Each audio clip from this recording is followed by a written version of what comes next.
song in an Irish bar, walking along Charlestown, wishing you were in Bannerstrand, holding your nephew's hands.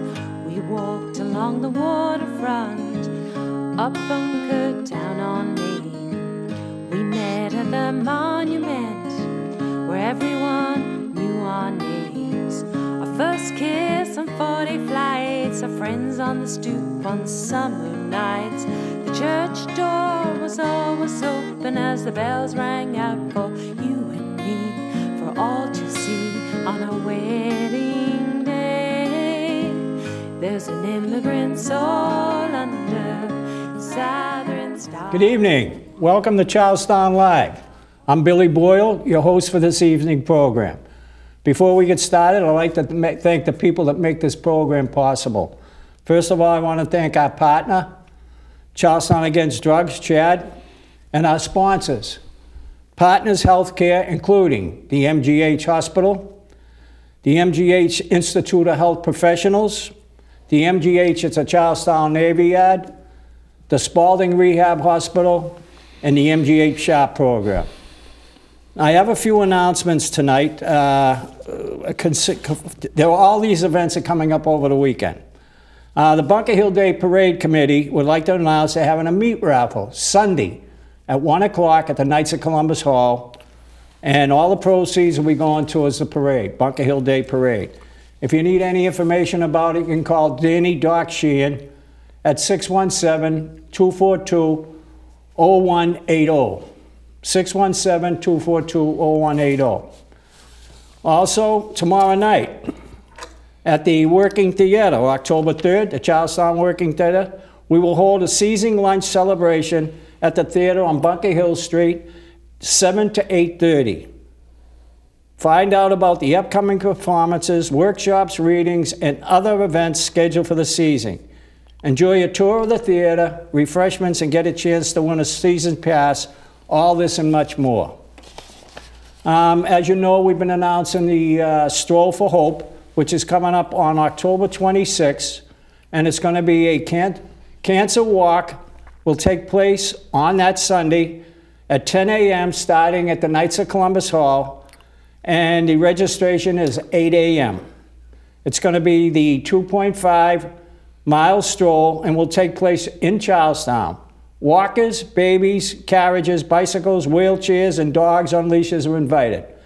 For more information, get an application from pre-registration or give a donation, please contact Stroll for Hope, Post Office Box 243, Charlestown, Mass. 02129, or email strollforhope@gmail.com.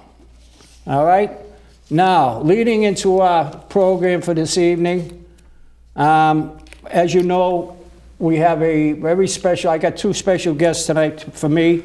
I worked with them, both of them for years, great friends, and all three people you'll see at the table tonight are all former Boston firefighters, and one is still active. And you know that, of course, is our Boston Fire Chaplain, Head Chaplain, Father Dan Mahoney's with us tonight. Thanks for coming, Father Dan. Thank you, Bill. And our former commissioner and a good friend, Townie, Martin Pierce, Jr. He's been on before. We've done a couple of specials on the fire department with Father and Marty. But with that, on Sunday, October 5th, at 11 o'clock Mass at St. Francis of Sales on the Hill, as Dan always tells me, Father Dan, the church on the Hill, we're having a 50th Memorial Mass celebration. We call it a celebration in honor of the 5 firefighters that were killed on October 1st, 1964. And there will be a coalition to follow. We have a few things to talk about that coalition afterwards, and coming before, as you approach the church, we will have 2 ladder trucks with the flag. We're going to have an a cappella group on the altar. All participants will be firefighters, former, retired. But with that, I don't want to talk too much because my two guests are a little more knowledgeable than I am about this. I wasn't quite on the job in 1964. I went on a few years later. So with that, I'm going to kick it over to our Senior Chaplain of the Boston Fire Department, Father Dan Mahoney. Good evening, Father. Thank you, Bill. It's great to have you with us and we with you. This coming Sunday, the 5th of October, marks the 50th anniversary of our 5 brothers who died in the line of duty making the supreme sacrifice on the Trumbull Street fire down in the south end of Boston on October the 1st that year. At that time, I was not a chaplain in the department, but Monsignor McManman, who used to be stationed at St. Francis de Sales, was away in Portugal at Fatima. And so Father Jim Keening and myself went into the hospital. Father Larry Brock was the chief chaplain, another townie, a Jesuit, and he welcomed us in on that very sad occasion when 5 Boston firefighters made the supreme sacrifice. At that time, it was a terrible night. It was the first of my experience of dealing with multiple deaths of any group of firefighters, and among them were 2 from Charlestown, Commissioner Pierce's uncle and Chief Clougherty's son. And before that day was over, the fire came in just around 12:30 that morning, October the 1st, and by 10 o'clock that morning, Cardinal Cushing appointed Father Jim Keening and myself as assistant chaplains, and the Cardinal's words, "Never again would the Boston Fire Department be without a priest on duty 24/7.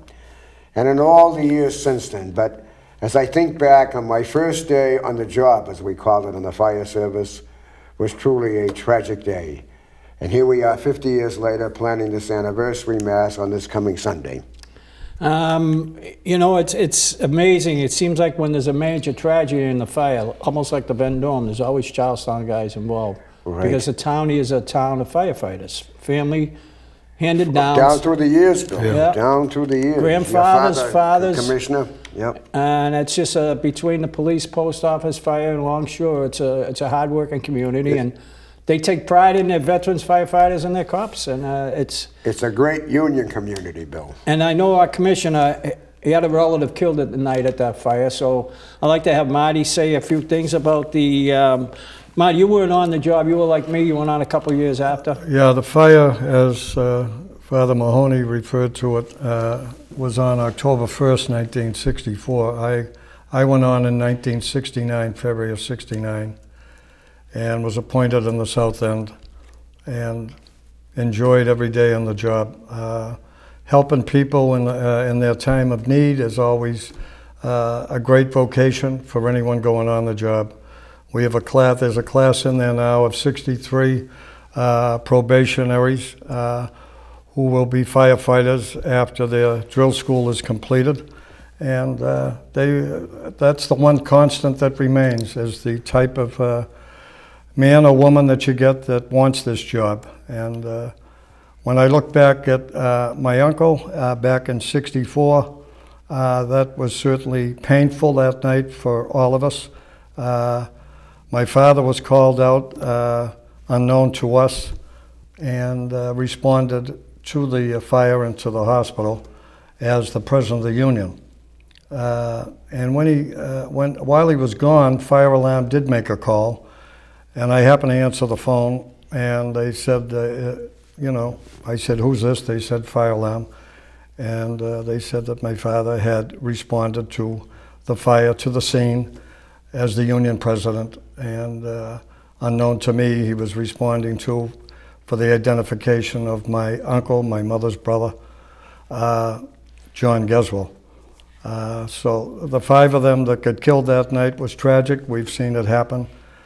Only 8 years later at the Vendome, which was the largest loss of life in the Boston Fire Department. But the 5 of them, Fire Lieutenant John McCorkle from Engine 24, Fire Lieutenant John J. Geswell from Ladder 26, Firefighter Francis L. Murphy from Engine 24, Firefighter James B. Sheedy from Ladder 4, Firefighter Robert J. Clougherty from Engine 3, and Andrew Andy Sheehan, a loyal friend of the Boston firefighter, a spark as we call them, who died at this fire also.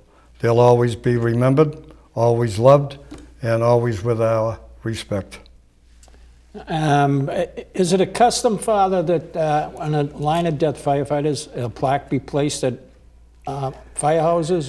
Each firehouse, right, Marty, you and I have been at many of them. I remember the 2 of us there were Lieutenant Steve Minahan, who we dedicated the plaque there. And there'll be at Engine 33, and there'll be plaques going up shortly for Fire Lieutenant Walsh and Firefighter Kennedy in that same firehouse who died in the line of duty just a little over 6 months ago. There is also a plaque at Florian Hall. You might want to talk about that building. Yeah, large one there. I think as you approach Florian Hall, a lot of you people, I don't realize, it's quite a scene. It has the old horse-drawn fire engine, and beside it there's a list of, I don't roughly know, all the firefighters killed in the line of duty into the 1900s, or is it only since 1940, I think it is, Father? Back in the 1900s. Yeah, and they have the list of every Boston firefighter killed in the line of duty. And it's like Father said and Marty said, that every time a firefighter is killed in the line of duty, a plaque will go up, like Lieutenant Minahan's from down in the Webb Rapids Furniture, there in Charlestown. They put a plaque up on the bridge, and the weather really banged the heck out of it. Now it's down at the Radisson Hotel. The pier, and there's a room named after him in that hotel. But I mean, we've lost a lot of men, and a lot of people don't realize that how many men Boston loses, because it doesn't happen every month, and it doesn't happen every year. But what happens is it's compounded. 3 or 4 years from now, Lord forbid, it's always multiple deaths. And when they're any one death is bad, but multiple is really tragic. And I know the Pierce family, when they lost their uncle and brother, Marty and I were best friends. We hung together. And I've talked to Father Dan about it quite a bit. It's always a tragic event, but the fire department always responds for their own.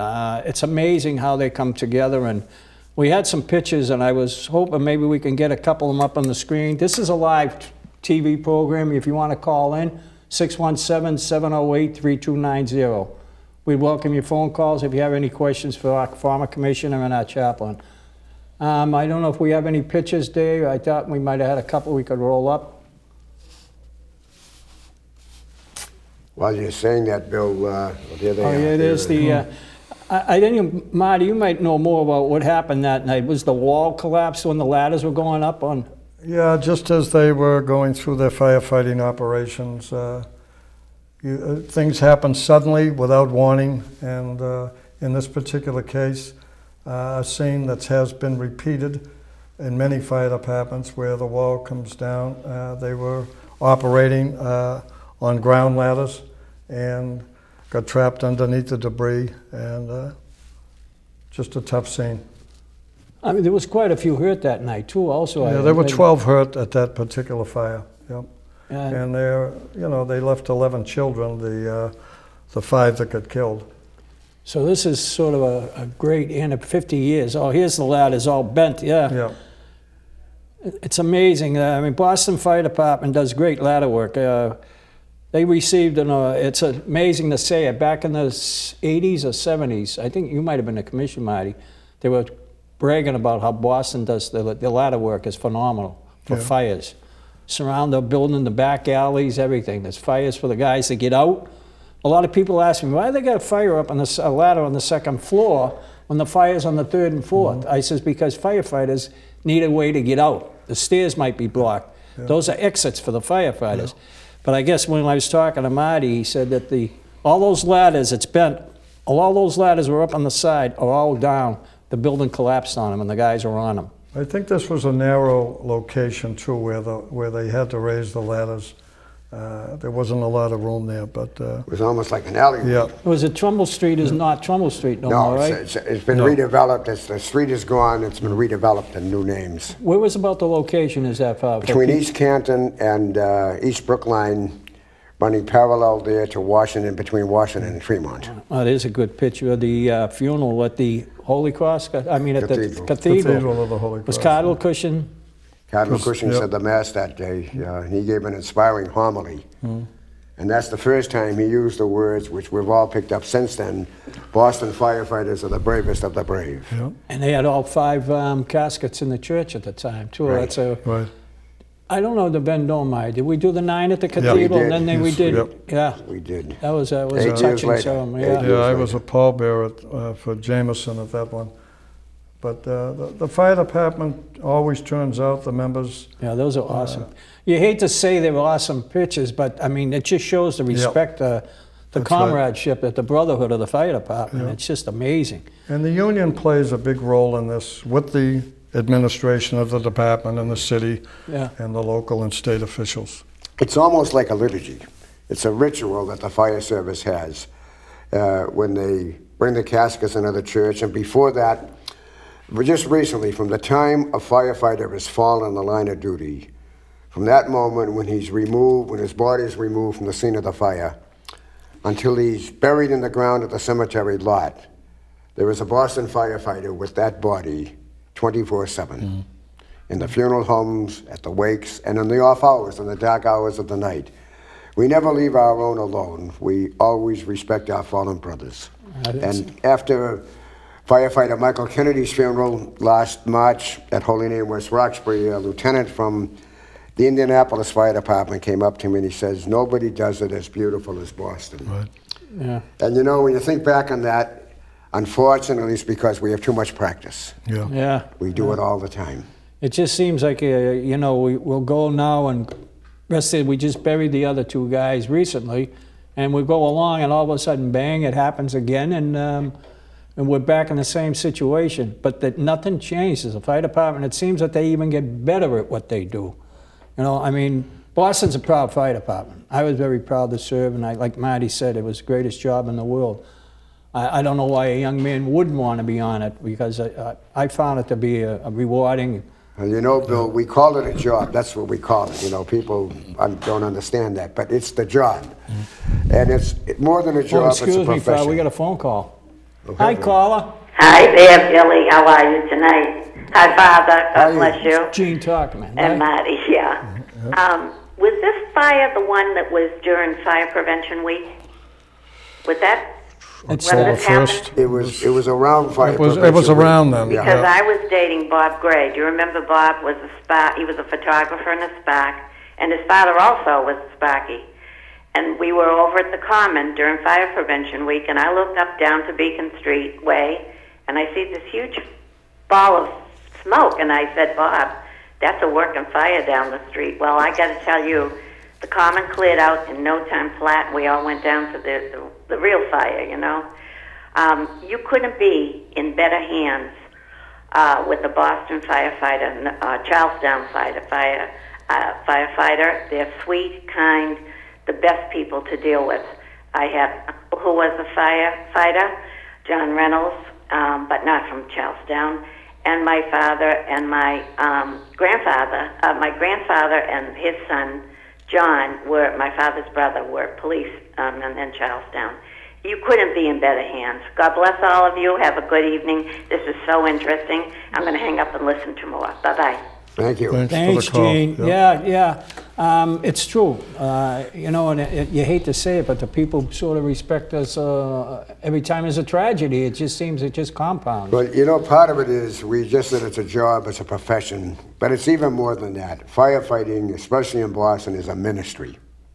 It's a ministry, like nursing or whatever, because firefighters extend themselves to others when others are hurting, from the ravages of fire, from medical assist, from accidents, and all of that. And that is what binds us together, the bond of the brotherhood, sisterhood of firefighters. Yeah. I think we better get a little, it's about, you got the big mass coming up, Father. I know we talked about the a cappella group would be there. What else? We're going to have a coalition to follow. Yes, we are. We've had a committee, the two of you, Commissioner Pierce and you, Bill, have been on the committee. We had that meeting there. We got the invitations out. You researched the names and the family members of the 5 fallen, plus Andrew Sheehan's family. And at this date, we have about 135 people have replied from the families that are coming to the Mass on Sunday, this coming Sunday, 11 o'clock at St. Francis de Sales, to be followed by a collation downstairs in the Bishop Lawton Hall, which is the lower church. And I want to give a great deal of thanks to you people in the committee that worked so hard. Yourself, Bill, and Commissioner Pierce, Eileen Clougherty, from a lieutenant in the Fire Alarm Division, Johnny Geswell, a fire alarm and a lieutenant in the Fire Alarm Division. John lost his father, and Eileen lost her uncle, along with Dave Johnson, Edzo Kelly, Steve McDonald from the Public Information Office, Mike Mullane, the 3rd District Vice President of the International, Bill Noonan, retired from the photo unit and the Arson Squad, Richie Paris, the president of Local 718, and Joan Ray, our pastoral associate at St. Francis, and Davy Walsh from the Florian Society, also retired and also in the PIO office. So you people in the committee have made this possible.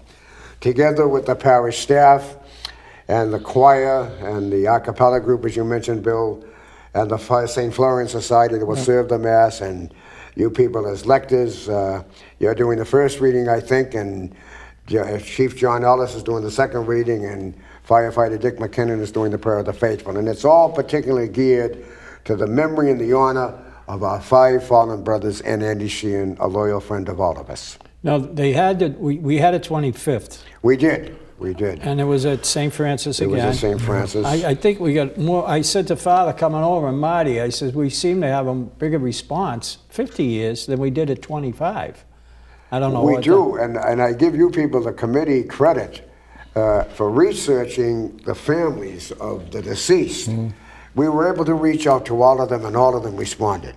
They're coming from New Mexico, from Ohio, and from New York, coming back for this Mass. Great response. Tremendous, it is. Yeah. But again, that's the fire service. That's the Boston Fire Department. I heard Marty's going to have some company with them. A couple of the other former commissioners, I heard, Marty. Paul Christian. And Commissioner Stapleton. And Leo Stapleton. And the new commissioner, Joe Finn. Joe Finn. I work with all 4 Chief of Department. Yeah, it's amazing how... Joe is great. Commissioner Finn is great. I said between... In the footsteps of you, Marty, and Leo, and Paul. I wouldn't believe it. We got the 2-minute warning already. I'm going to ask you if you'd like to say anything in closing. I'll start with you, Father. Okay, I would just say, you know, every time you hear the apparatus go by, you see them, no matter what our religious persuasion is, offer a short prayer to God that God will protect our firefighters, the men and women of the Boston Fire Department in particular, and all firefighters wherever they may be. And believe me, the firefighters will be grateful to you for that. Marty? All firefighters, including these 5 and Andy Sheehan, and all firefighters that have died tragically in a fire through the years, and those that have died from occupational hazards that are inherent in the firefighting profession. They will always have our respect, our love, and will always be remembered. I want to thank the 2 of you. I tell you, I said to the both of them, they know the time flies by, and you know, it's a great topic for us 3. We could talk for hours about the fire department, but we only have a short amount of time. But with that, I want to say this anniversary Mass is in keeping with the creed of the Boston firefighters. We never forget our fallen brother and sister firefighters who have made the supreme sacrifice in the line of duty. And that's our motto, and we stay with it. And it's like Father said, Boston's firefighters are the bravest of the brave, and we're very proud to be associated with them, and I always will be, and I know Mark, the former commissioner, and our chaplain is. With that, I'd like to thank everybody for watching. I hope you had an interesting show, and don't forget, come out to our Mass Sunday at 11 o'clock, St. Francis de Sales, and you'll see quite a Mass put on by the Boston Fire Department and the retirees. And with that, I want to thank our sponsors, Mass General Partners Healthcare, the MGH SHARP program, and remember, Charlestown, respect one another. God bless Charlestown, and good night.